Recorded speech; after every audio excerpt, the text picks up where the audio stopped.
থুতু দাও, তারপরে ঢুকাও। বিয়াদব, অসভ্য, নোংরা কথা বলো। আরে বৌদি, আমি তো শুয়ের মধ্যে সুতো ঢোকানোর কথা বলছি। 2-3 বার বিষ দিয়েছি, মরতেই চাই না। কথা শালা আকাটা কোথাকার। একটাই বেবি, ছেলেদের নিচে তো চার্জার লাইট লাগানো থাকে।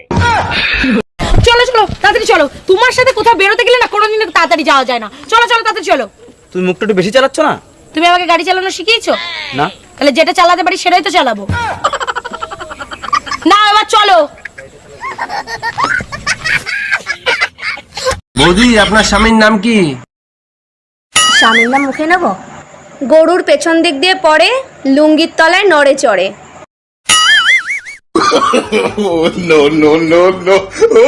ও গোবর্ধন। এইবার জানুয়ারি মাসে যে ঠান্ডা পড়ছে আগে কখনো পড়ে নাই। হাত ধরে দেখো কি ঠান্ডা। হাত ধরা লাগবে না, আমি জানি মেয়েদের থেকে ছেলেদের শরীর সবসময় গরম বেশি থাকে। একটা জিনিস বুঝি না, মেয়েদের তুলনায় ছেলেদের শরীর এত গরম থাকে কেন? কারণ একটাই বেবি, ছেলেদের নিচে তো চার্জার লাইট লাগানো থাকে। দেখেন, লোকাল বাসে সাবধানে চলাফেরা করবেন, তা না হলে পাবলিকের মাইর খেয়ে মরে যাবেন। সরি ম্যাডাম, বাস হঠাৎ করে ব্রেক করছে তো তাই আপনার গায়ে ধাক্কা লেগে গেছে। ফাজলামি করার জায়গা পান নাট বাচ্চার মা আমি, কোনটা ধাক্কা আর কোনটা গুতা আমি বুঝি না। কি রে, কি হয়েছে তোর? শরীর খারাপ? আর বলিস না, মাথার থেকে পাও পর্যন্ত সব জায়গা ফুলে ফুলে উঠছে। ডাক্তার দেখাইয়া টেস্ট কর। সব ধরনের টেস্ট করছি, কোনো টেস্টে কিছু ধরা পড়ে নাই। তাইলে তুই এক কাজ কর। এই আজকে তো ছুটির দিন, কই যাচ্ছ তুমি? একটু বাইরে যাচ্ছি বন্ধু বান্ধবদের সাথে দেখা করতে। ব্রেকিং নিউজটা শোনো, তারপরে যাও। প্যান্টের চেন খুললেই নোটিফিকেশন চলে যাবে স্ত্রীর কাছে। কিন্তু আমার তো ডায়াবেটিস আছে। তাইলে কোথাও যাওয়ার দরকার নেই, ঘরেই থাকো। অরুণ ভাই, একটা সুসংবাদ আছে, আমার না বিয়ে ঠিক হয়ে গেছে। কংগ্রাচুলেশন, শুনে খুবই খুশি হলাম। তা ছেলে কি করে? ছেলে ফুটবল খেলে, অনেক বড় গোলকিপার। ভুলেও বিয়ে করিস না, নিজেও গোল দেবে না, অন্য কাউরেও গোল দিতে দেবে না। ওই চা বানাবো, খাবে? হ্যাঁ বানাও। আচ্ছা চা একটু আদা দেবো, খাবে? হ্যাঁ দাও। চা একটু গোলমরিচ দেবো? হ্যাঁ দাও।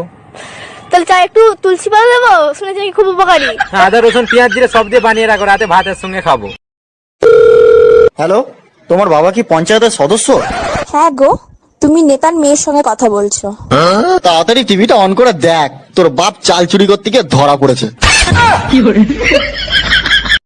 যখন তুমি এত সুন্দর, তাহলে তোমার মা কতটা সুন্দর হবে? হ্যাঁ তো। তোমার মায়ের বিয়ে হয়ে গেছে?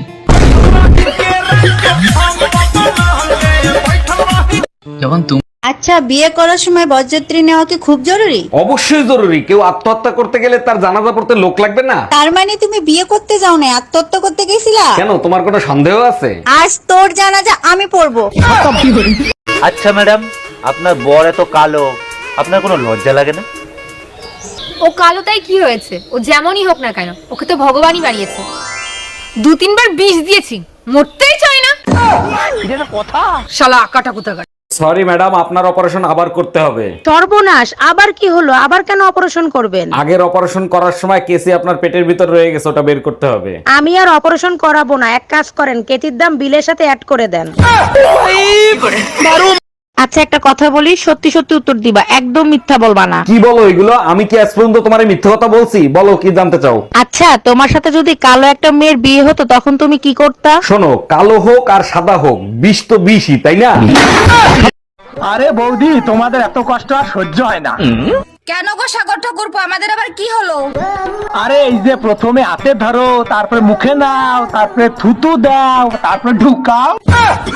বিয়াদব, অসভ্য, নোংরা কথা বলো। আরে বৌদি, আমি তো শুয়ের মধ্যে সুতো ঢোকানোর কথা বলছি।